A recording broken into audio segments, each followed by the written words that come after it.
ప్రభునందు ప్రియ స్నేహితులారా, మనల్ని ప్రేమిస్తూ మనం చేసే ప్రార్థనలు వింటూ దేవుని యొక్క వాక్యం చేత మనల్ని బలపరుస్తున్నటువంటి మన ప్రభు అయిన యేసుక్రీస్తు నామమున మీకు శుభాలు వందనాలు తెలియజేస్తున్నాను. గడిచిన 11 రోజులు ఆధ్యాత్మిక పోరాటంలో 21 డేస్ ప్రార్థన చేస్తూ వస్తున్నాము. దేవుని యొక్క వాక్యం చేత బలపరచబడుతున్నాము. దానియేలు గ్రంథము 1వ అధ్యాయం మొదలుకొని కొన్ని వచనాల్ని మనం క్లుప్తంగా ధ్యానం చేస్తూ వస్తున్నాము. దేవుని యొక్క మహాకృపను బట్టి నెబుకద్నెజరు రాజు, ఆ తర్వాత దానియేలు, అలాగే షద్రకు, మెషకు, అబేద్నెగో అను వీరిని గురించి మనము క్లుప్తంగా అర్థం చేసుకుంటూ వస్తున్నాం. కాబట్టి ఓపికతో ఈ వాక్యం వింటున్నటువంటి ప్రియ స్నేహితులారా, దేవుడు మనల్ని మిమ్మల్ని దీవించి ఆశీర్వదించునుగాక. ఇది ఆధ్యాత్మిక పోరాటంలో కేవలం మిమ్మను బలపరచడానికి కొరకు దానియేలు గ్రంథంలో ఉన్నటువంటి కొన్ని ప్రాముఖ్యమైన విషయాలు మనము ధ్యానం చేస్తూ వస్తున్నాం.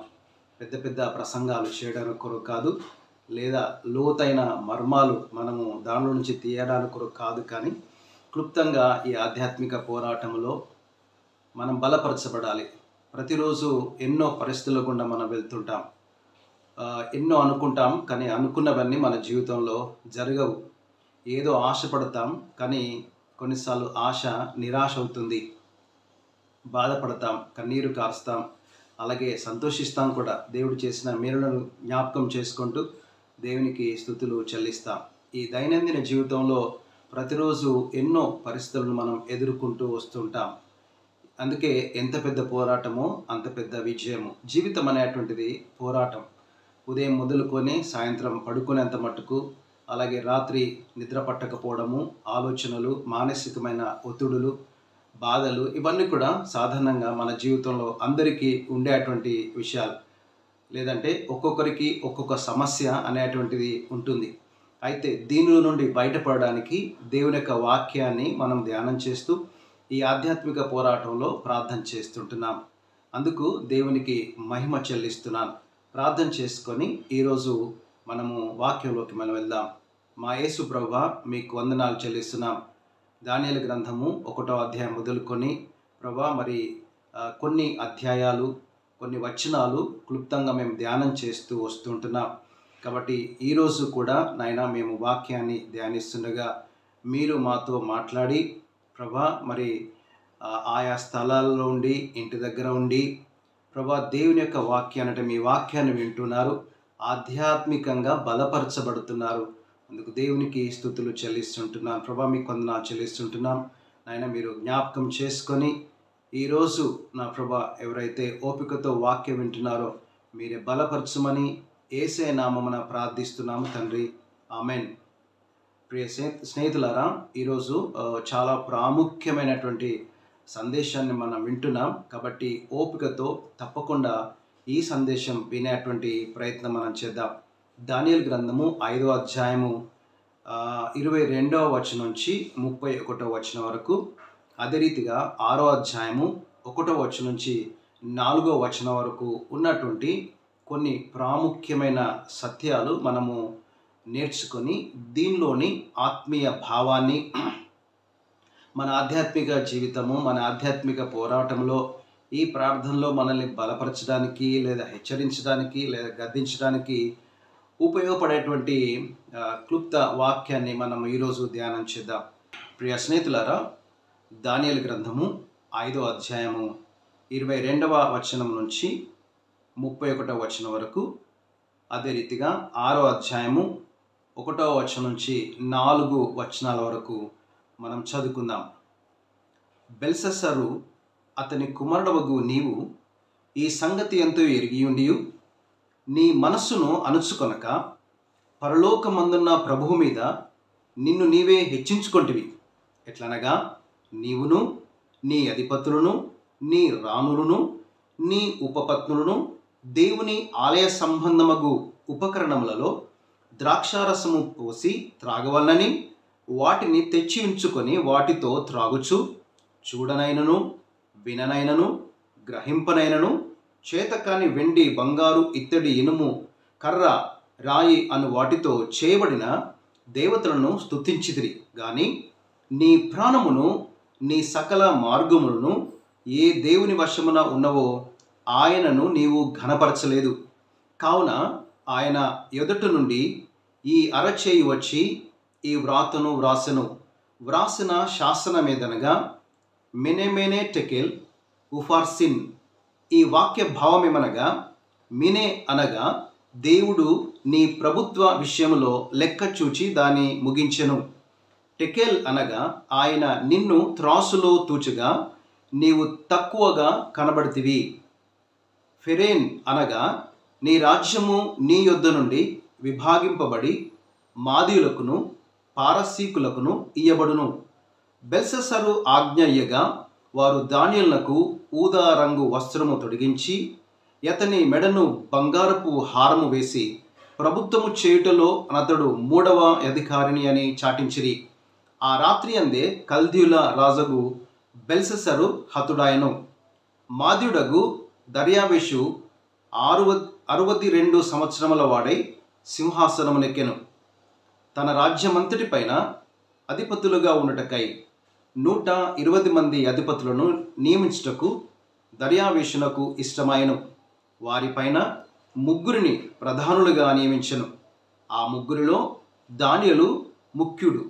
రాజునకు నష్టము కలగకుండానట్లు ఆ అధిపతులు తప్పకుండా వీరికి లెక్కలు చెప్పవాలని ఆజ్ఞ ఇచ్చెను. ఈ దానియేలు అతి శ్రేష్టమైన బుద్ధి గలవాడై ప్రధానులలోనూ అధిపతులలోనూ ప్రఖ్యాతి నొంది ఉండెను. కనుక రాజ్యమంతటి మీద అతని నియమింపవలనని రాజు ఉద్దేశించెను.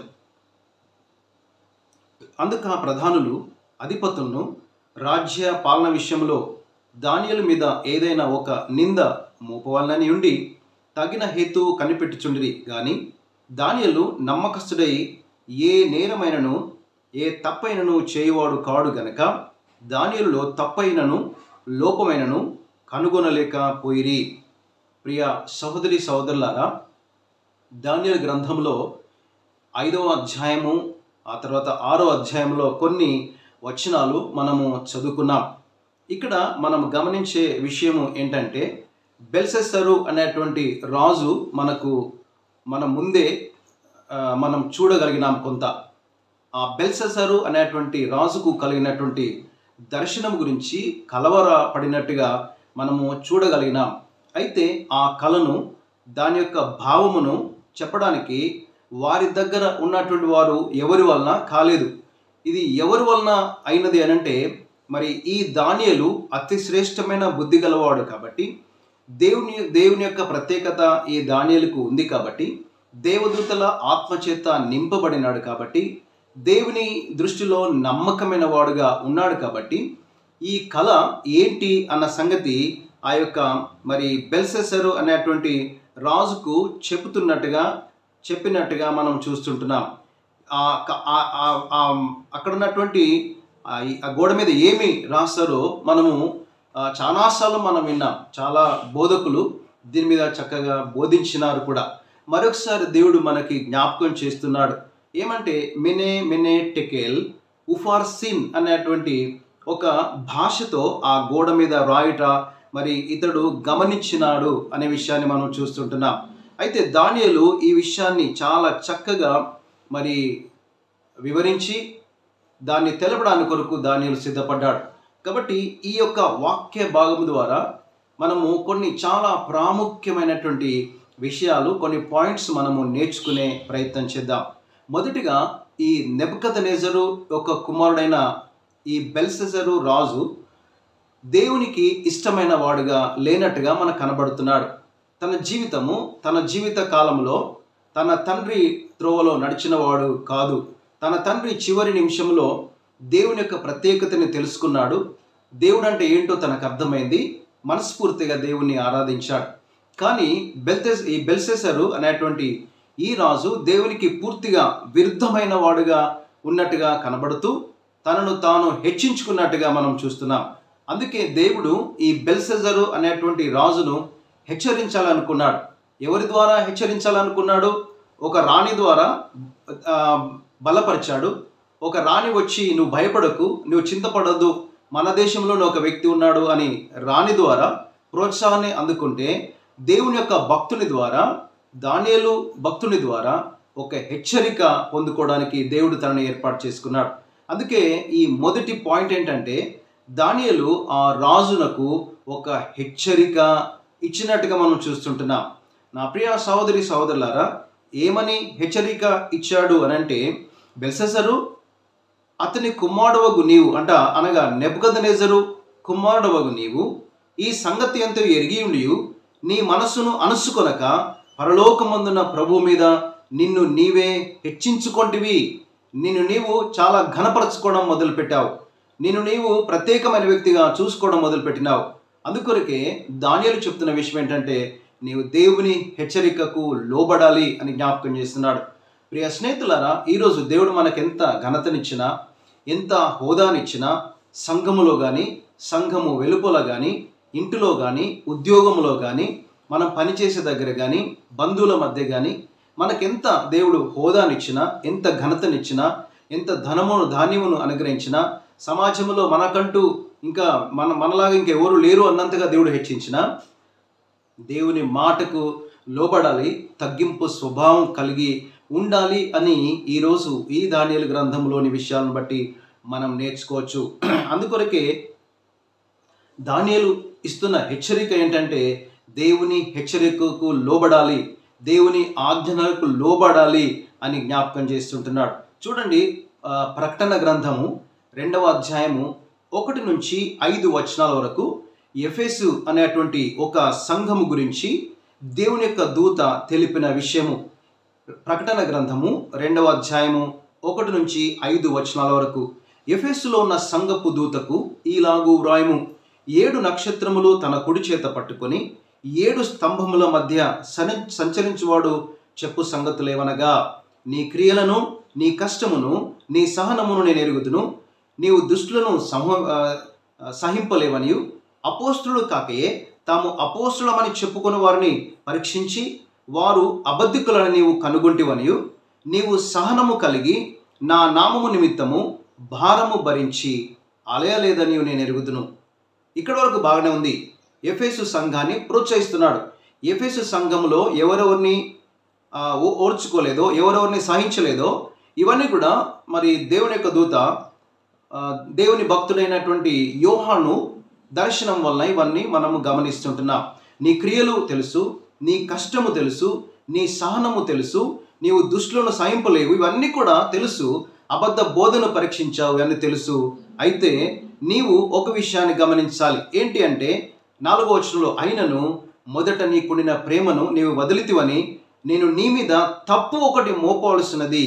నీవు ఏ స్థితిలో నుండి పడితివో అది జ్ఞాపకము చేసుకొని మారు మనసు పొంది ఆ మొదటి క్రియను చేయము. అట్లు చేసి నీవు మారు మనసు పొందితేనే సరి, లేనిలా నేను నీ యొద్దకు వచ్చి నీ దీపస్తంభమును దాని చోట నుండి తీసివేతును. ఇది ఒక అద్భుతమైన హెచ్చరిక ఎఫెసు అనేటువంటి సంఘానికి. ప్రియ సహోదరి సహోదరులారా, ఆనాడు అపోస్తలుడైన పౌలు ఎఫెసీ సంఘమును ఎంత భారముతో, ఎంత కన్నీటితో కట్టాడో మనకందరికీ తెలిసినటువంటి విషయమే. ఇక్కడ కూడా ఇట్టి ఎఫెసీ సంఘాన్ని గురించి మాట్లాడుతూ, ఒక్కసారి నీవు ఏ స్థితిలో నుండి పడితేవో అది జ్ఞాపకం చేసుకో. అంటే ఏ స్థితిలో నీవు రక్షించబడ్డావో అది ఒక్కసారి జ్ఞాపకం చేసుకో. నీకుండినటువంటి మొదటి ప్రేమ నీవు వదిలేసావు, అనగా ఆ ప్రవర్తన వదిలేసావు. దేవుని అందు భయము, భక్తి కలిగినటువంటి విషయాల్ని వదిలేసావు. దేవుని కొరకున్న ఆరాటము వదిలేసావు. దేవుని కొరకున్నటువంటి, దేవునిలో ఉన్నటువంటి పవిత్రమైనటువంటి జీవితాన్ని వదిలేసావు. ఇప్పుడు నేను నీ మీద ఒక తప్పు మోపవలసినది, నీవు మారు మనసు పొందు. ఇది కూడా ఇదే జరిగింది. బెల్షస్సరు అనేటువంటి రాజును దానియేలు ద్వారా దేవుడు హెచ్చరిస్తున్నాడు. ఎంత భయంకరమైన పాపం చేశాడు అనంటే, దేవుని యొక్క ఆలయంలోని ఉపకరణములు తీసుకొచ్చుకొని తానును, తన అధిపతులను, రాణులను, మిగతా వారందరూ కలిసి ద్రాక్షారసము పోసుకొని తాగడము ఎంత బాధ కదండి. అది దేవునికి చాలా అయిష్టమైనటువంటి కార్యము. ఈ బెల్షస్సరు అనేటువంటి రాజు జీవించినాడు. ఈ కాలంలో ఉన్నటువంటి నీవు, నేను, మనమందరము మన జీవితము ఏ విధంగా ఉందో దీని ద్వారా మనం తెలుసుకోవడానికి మనకు మరి దేవుడు చక్కటి అవకాశాన్ని ఇస్తున్నట్టుగా మనం అర్థం చేసుకోవచ్చు. అందుకరికి లేని ఎడల నేను నీ యొద్దకు వచ్చి నీ దీపస్తంభమును దాని చోటు నుండి నేను తీసివేస్తాను, నీ అధికారాన్ని తీసివేస్తాను, నీ స్థలంలో నుంచి నువ్వు వేరే దగ్గరికి వెళ్తావు, నీకున్న ఘనత నీకు ఇక ఉండదు, నీకున్న ప్రత్యేకత నీవు ప్రత్యేకతను కోల్పోతావు. ఇన్ని రోజులు నీకు మనుషులు గౌరవం ఇచ్చారు, ఇన్ని రోజులు నేను ఒక ప్రత్యేకమైన వ్యక్తిగా చూశారు, కానీ ఇదిగో ఇప్పుడు అంటున్నాడు నేను ఆ యొక్క దీపస్తంభాన్ని, ఆ ల్యాంప్ స్టాండ్, దాన్ని నేను తీసివేస్తాను. ఇది దేవుని యొక్క వాక్యానికి సాదృశ్యంగా ఉంది. నీవు దేవునికి దూరం అయిపోతావు. కారణం ఏంటంటే నీవు మారు మనసు పొందితేనే సరే, లేదంటే దేవునికి నీకు చాలా ఎడబాపు రావడానికి అవకాశం ఉంది. కాబట్టి నా ప్రియ సహోదరి సహోదరులారా, దేవుడిని మనము అంగీకరించిన రోజు ఎలా ఉంటిమి, దేవుని యొద్దకు పరిగెత్తుకొని వచ్చిన రోజు ఏ విధంగా ఉంటిమి, ఈరోజు మన ఆలోచన విధానము ఏ విధంగా ఉంది. ఈ దానియేలు కూడా మరి బెల్షస్సరు అనేటువంటి రాజుకు ఇలాంటి హెచ్చరికనే చూపిస్తున్నాడు, తెలియజేస్తున్నాడు. ఆ తర్వాత ఈ బెల్షస్సరు అనేటువంటి రాజుకు వచ్చిన కళ, ఆ గోడ మీద వ్రాసినటువంటి ఆ రాత మనము చదువుకున్నాం. మెనే మెనే టెకేల్ ఉఫార్సిన్ అనేటువంటి ఏదో ఒక చేయి వచ్చి అలా ఆ గోడ మీద రాసినటువంటి దృశ్యాన్ని మనం చదువుకున్నాం, మనం చూస్తున్నాం. దానివల్లనే ఈ యొక్క రాజు చాలా కలవరపడ్డట్టుగా చూస్తున్నాం. అయితే దేవుడు దానియేలుకి ఇచ్చినటువంటి ప్రత్యేకతను బట్టి ఆ కళ యొక్క భావాన్ని తెలియజేస్తున్నట్టుగా చూస్తున్నాం. మినే అనగా అర్థం ఏంటంటే దేవుడు నీ ప్రభుత్వ విషయంలో లెక్క చూచి దానిని ముగించెను. అప్పుడప్పుడు మన దేశంలో ఆయా ప్రాంతాలలో ఆయా దేశాలలో ఆడిట్ రిపోర్టింగ్ జరుగుతుంటుంది. ఆడిట్ వాళ్ళు వచ్చి ఏం చేస్తారనంటే, ఒకవేళ మనకు ఇన్కమ్ బాగుంది, ఏదైనా ట్రస్ట్ ఏర్పాటు చేశాము, ఆయా దేశాల నుంచి డబ్బులు వస్తున్నాయి, సో కాబట్టి ఆడిట్ వాళ్ళు ఏం చేస్తారంటే దాన్ని లెక్కలు చూస్తారు, దేనికి ఎంత ఖర్చు పెట్టారు. ఇది ఒక సింపుల్ ఎగ్జాంపుల్. అయితే దేవుడు వ్యక్తిగతంగా ఆధ్యాత్మిక జీవితంలో కూడా లెక్కలు చూసే దేవుడుగా ఉన్నాడు. ఆయన మన లెక్క చూసే దేవుడు, మన స్థితిని చూసే దేవుడు. కాబట్టి దేవుడు నీ ప్రభుత్వ విషయంలో లెక్క చూశాడు, దాన్ని ముగించాడు. దానియేలు ఈ బెల్షస్సరు అనేటువంటి రాజుకు చెప్తున్న విషయం ఏంటంటే, రాజా నువ్వు చాలా పొరపాటు చేశావు, చాలా భయంకరమైన పని చేశావు, కాబట్టి ఇదిగో నీ లెక్క చూశాడు, దానిని ముగించేశాడు. అనగా దేవుని యొక్క దృష్టిలో నీ ప్రత్యేకత ఏంటో, నువ్వేంటో అర్థమైపోయింది. దేవుని బిడ్డలారా, అంత దూరం మనము రావద్దు అని జ్ఞాపకం చేస్తున్నాను. ఆ స్థితి రాకముందే, మన దీపస్తంభం మన యుద్ధ నుంచి తీసివేయబడక ముందే మనం ఏం చేసుకోవాలంటే మారు మనసు పొందాలి అని జ్ఞాపకం చేస్తున్నాడు. ఇక్కడ టెకేల్ మినే టికేల్ అనే మాట కనబడుతుంది. అనగా ఆయన నిన్ను త్రాసులో తూచగా నీవు తక్కువ కనబడుతుంది, నీవు తక్కువగా కనబడ్డావు. అవును, త్రాసు గురించి మనకందరికీ తెలుసు. ఈరోజు ఒక బంగారము షాప్కి వెళ్తే, లేదా ఒక మార్కెట్కి వెళ్తే, లేదా ఒక గ్రాసరీ షాప్కి వెళ్తే, ఒకవైపు ఏమో బాట్ ఉంటుంది. ఇప్పుడు మనకు టెక్నాలజీ పెరిగింది కాబట్టి డిజిటల్ వెయిట్ మెషిన్స్ వచ్చాయి, నంబరింగ్ వచ్చింది. కానీ ఒకప్పుడు మనకు తరాజు బాటు ఉండేది.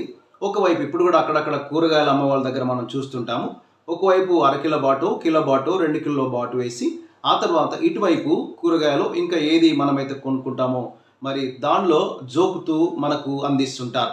సాధారణంగా మానవుని యొక్క మనసు ఏంటంటే, ఓ బెండకాయలు జోకుతున్నారు అనుకోండి, సరి సమానంగా ఇస్తే అయ్యో బంగారం జోకినట్టు జోకుతున్నావు, ఒకటి ఎక్కువ రాదు అని చెప్పి మనమే అవసరం అంటే ఓ 2 బెండకాయలు దానిలో వేసుకొని కాస్త కిందికి వస్తేనే మనకు ఒక సాటిస్ఫాక్షన్, అమ్మయ్య చాలా ఎక్కువ వచ్చినాయి, టమాటాలు ఎక్కువ జోకారు, లేదంటే బెండకాయలు ఎక్కువ జోకారు, ఇంకేదో ఆ బరువు కిందికి పోయింది అని ఒక సెల్ఫ్ సాటిస్ఫాక్షన్తో ఆ కూరగాయలు తీసుకొని ఇంటికి వస్తాం. ఇక్కడ రాజుకు చెప్తున్న విషయం ఏంటంటే, అయ్యా నిన్ను త్రాసులో తూచగా నీవు తక్కువ కనబడ్డావు, అంటే ఇటువైపు బరువు కిందికి ఉంది, ఇంకో వైపు ఏమో బరువు పైకి ఉన్నట్టుగా దేవుడు ఆయనకి హెచ్చరిస్తున్నాడు. అనగా నీ స్థితి ఏందో, నువ్వేదో మిస్ అయిపోయావు, నీకు ఒకటి కొదుగా ఉన్నది అన్నట్టుగా దేవుడు దానియేలు ద్వారా బెల్షస్సరు అనేటువంటి రాజును హెచ్చరిస్తున్నట్టు కనబడుతుంది. ఫెరేన్ అనగా నీ రాజ్యము నీ యొద్ద నుండి విభాగింపబడి మాదీయులకును పారసీయులకును ఇయ్యబడును. అంతే, ఫినిష్, నీ చాప్టర్ క్లోజ్ అయిపోయింది. ఇక నీవు ఈ రాజ్యాన్ని వదిలిపెట్టవలసిందే. ఇంకా నీ రాజ్యము నీ యొద్ద నుంచి విభాగింపబడుతుంది. Your kingdom will be divided. అది ఎవరికి అనంటే మాదీయులకును పారసీకులకును అది ఇవ్వబడును. తన యొక్క అధికారాన్ని కోల్పోయాడు, తనకున్న ప్రత్యేక హోదాని కోల్పోయాడు. కారణం ఏంటంటే దేవునికి వ్యతిరేకంగా జీవించగలిగినాడు. నా ప్రియ సహోదరి సహోదరులారా, మనం అనుకుంటాం ఇప్పుడు అన్నీ బాగానే ఉంటాయి, కానీ రానున్న దినాల్లో దేవుడు ఒక లెక్క చూసినప్పుడు, దేవుడు మనల్ని పరీక్షించినప్పుడు, దేవుడు మనల్ని బరువు వేసినప్పుడు, దేవుడు మనల్ని తీర్పు తీర్చినప్పుడు ఆ లెక్కేంటో ఆయనే తేల్చే దేవుడు అని జ్ఞాపకం చేసుకోవాలి. కీర్తనలు 33 13వ వచనం నుంచి చూస్తే, కీర్తనలు 33 13వ వచనం నుంచి, యెహోవా ఆకాశముల నుండి కనిపెట్టుచున్నాడు, ఆయన నరులందరినీ దృష్టించుచున్నాడు. తానున్న నివాస స్థలములో నుండి భూలోక నివాసులందరి వైపు ఆయన చూచుచున్నాడు. ఆయన వారందరి హృదయములను ఏకరీతిగా నిర్మించినవాడు, వారి క్రియలనియు విచారించువాడు, వారిని దర్శించువాడు. చూడండి, ఇక్కడ చాలా చక్కటి వాక్యం మనకు కనబడుతుంది. ఆయన ఆకాశము నుండి కనిపెట్టి నరులందరినీ దృష్టించుచున్నాడు. అంటే మన లెక్కేంటో దేవునికి తెలుసు, మన బరువు ఏంటో ఆయనకి తెలుసు, మన ఆధ్యాత్మిక జీవితం ఏంటో దేవునికి సంపూర్ణంగా కనబడుతుంది. ఎక్కడెక్కడ మనం దేవునికి అయిష్టంగా ఉంటున్నాం, ఎక్కడ మనుషుల మెప్పు కొరకు పరిగెత్తుతున్నాం, ఎక్కడ మనుషుల ఘనత కొరకు పరిగెత్తుతున్నాం, ఎక్కడ ప్రత్యేకమైన హోదా కొరకు మనం పరిగెత్తుతున్నాం, ఎక్కడ నాకు ఈ స్థానం ఉంటే బాగుండు, లేదంటే నేను ఈ విధంగా ఉంటే బాగుండు, మనుషులు నన్ను రికగ్నైజ్ చేస్తే బాగుండు అన్నట్టుగా మనం పరిగెత్తుతున్నామా? అది దేవునికి ఇష్టమైన కార్యము కాదు అన్న సత్యాన్ని ఈరోజు ఈ 12వ రోజున మనం అర్థం చేసుకుందాం. ఈ ఆధ్యాత్మిక పోరాటంలో మనల్ని మనం ఎంతగా తగ్గించుకుంటామో, మనల్ని మనం ఎంతగా నలగొట్టుకుంటామో అంతగా దేవుడు మనల్ని హెచ్చించడానికి కొరకు ఆయన ఇష్టపడుతున్నాడు. ఆయన తానున్న నివాస స్థలములో నుండి భూలోక నివాసులందరి వైపు ఆయన చూచున్నాడు. Like a biggest CC camera in the world is our lord Jesus Christ. తను అందరినీ గమనిస్తూనే ఉన్నాడు. అందరూ ఎక్కడే ఏమేమి చేస్తున్నారు, వారి అందరి హృదయములను ఏకరీతిగా నిర్మించిన వాడు, వారి క్రియలను విచారించువాడు, వారిని దర్శించువాడు. సో ఇక్కడ బెల్షెస్సరు అనేటువంటి రాజును దేవుడు చూసినాడు, దానియేలు ద్వారా దేవుడు హెచ్చరించినాడు. ఈరోజు మనల్కి కూడా దేవుడు ఎవరి ద్వారా హెచ్చరిస్తాడనంటే దేవుని యొక్క సేవకుల ద్వారా దేవుడు మనల్ని హెచ్చరించి బుద్ధి చెప్పడానికి కొరకు లేదా బలపరచడానికి కొరకు దేవుడు వారిని వాడుకుంటాడు. మనం తప్పకుండా లోబడవలసిన వారమై ఉన్నాము. సామెతలు 15వ అధ్యాయము 3, 4, 5 వచనాల్లో చూస్తే, సామెతల గ్రంథం 15వ అధ్యాయము 3, 4, 5 వచనాలు, యెహోవా కన్నులు ప్రతి స్థలము మీద నుండును, చెడ్డవారిని మంచివారిని ఆయన చూచుండును. సాత్వికమైన నాలుక జీవవృక్షము, దానిలో కుటిలత యుండిన యెడల ఆత్మకు భంగము కలుగును. మూఢుడు తన తండ్రి చేయు శిక్షను తిరస్కరించును, గద్దింపునకు లోబడివాడు బుద్ధిమంతుడగును. ఎంత మంచి మాటలు జ్ఞాని అయిన సొలొమోను రాస్తుంటున్నాడు. దేవుని యొక్క కన్నులు ప్రతి స్థలం మీద ఉండి అందరినీ గమనిస్తుంది. చెడ్డవారిని మంచివారిని ఆయన చూసే దేవుడుగా ఉంటున్నాడు. అయితే సాత్వికమైన నాలుక జీవవృక్షము, దానిలో కుటిలత యుండిన యెడల ఆత్మకు భంగము కలుగును. దేవుడు నిన్ను నన్ను ఎలా సృష్టించాడు, ఎలా ఉండాలి అని అనుకుంటున్నాడు అంటే జీవవృక్షము, నాలుక జీవవృక్షము అని జ్ఞాపకం చేస్తున్నాడు. అనగా ఎదుటి వ్యక్తికి జీవం కలిగించే మాటలు మాత్రమే మనం మాట్లాడాలి అని జ్ఞాపకం చేస్తున్నాడు. కాబట్టి ఆ విధంగా ఇంకేమంటాడు, మూఢుడు తన తండ్రి చేయ శిక్షను తిరస్కరిస్తాడు. ఈరోజు మన తండ్రి అయిన దేవుడు కూడా కొన్నిసార్లు మనకు శిక్షణ ఇస్తాడు, కొన్నిసార్లు మనల్ని గద్దిస్తాడు, కొన్నిసార్లు హెచ్చరిస్తాడు. దానికి లోబడాలి. లోబడితే మనం బుద్ధిమంతులము అవుతాము అని జ్ఞాపకం చేస్తున్నాడు. దానియేలు అన్ని విషయాల్లో దేవునికి లోబడ్డాడు, అన్నిటినీ ఓర్చుకున్నాడు, అన్నిటినీ అర్థం చేసుకున్నాడు, సవాళ్ళను ఎదుర్కొన్నాడు, ప్రభు కొరకు నిలబడ్డాడు. ప్రియ దేవుని బిడ్డలారా, ఈ 5వ అధ్యాయము 6వ అధ్యాయంలో చూడండి, మనం మొదటి నుంచి ఇప్పటి వరకు 3 రాజులు మనకు పరిచయం అయ్యారు. మొదటిగా ఈ దానియేలు గ్రంథము నెబుకద్నెజరు అనే రాజుతో మొదలైంది, పరిచయం అయ్యాడు. ఆ తర్వాత వారి కుమారుడైన బెల్షెస్సరు అనేటువంటి రాజును మనము కనుగొన్నాం. ఆ తర్వాత 3వ రాజు మనకి ఇక్కడ కనబడతాడు, ఆయనే దర్యావేషు అయినటువంటి రాజు. ఈ దర్యావేషు రాజు కాలములో దానియేలు యొక్క పరిస్థితి ఏంటో రానున్న దినాల్లో మనం చూస్తాం. ఇప్పుడు మట్టుకైతే అనగా 6వ అధ్యాయంలో దానియేలు యొక్క ప్రత్యేకత ఏంటో ఈ దర్యావేషు రాజుకు అర్థమైంది. కాబట్టి మరి ఆయనకంటూ ఒక ప్రత్యేకమైన హోదాని దర్యావేషు కలిగించినాడు. దానియేలును ప్రధానిగా హెచ్చించినటువంటి దేవుడిగా మనం చూస్తున్నాం. కాబట్టి నా ప్రియ సహోదరి సహోదరులారా, మనం ఒకసారి ఈ ఆధ్యాత్మిక పోరాటం అర్థం చేసుకుంటే ఎంత ఎక్కువగా తగ్గించుకుంటామో అంత ఎక్కువగా దేవుడు హెచ్చిస్తాడు. కాబట్టి ఈ వాక్యంలో మనం గనక చూస్తే దానియేలుకి ఇచ్చినటువంటి ప్రత్యేకత మనకి ఇక్కడ అర్థమవుతుంది. దానియేలును ఏ విధంగా ఏ హోదా కలిగించినాడో మనము 6వ అధ్యాయంలో మనం చూడగలుగుతాం. తన రాజ్యం అంతటిపైన అధిపతులుగా ఉండటకై 120 మంది అధిపతులు నియమించుటకు దర్యావేషునకు ఇష్టమైంది. వారిపైన ముగ్గురిని ప్రధానులుగా నియమించాడు. ఆ ముగ్గురిలో దానిలో ముఖ్యుడు, రాజునకు నష్టము కలగకున్నట్లు ఆ అధిపతులు తప్పకుండా వీరికి లెక్కలు ఒప్పచెప్పుకోవాలని ఆజ్ఞ ఇచ్చాడు.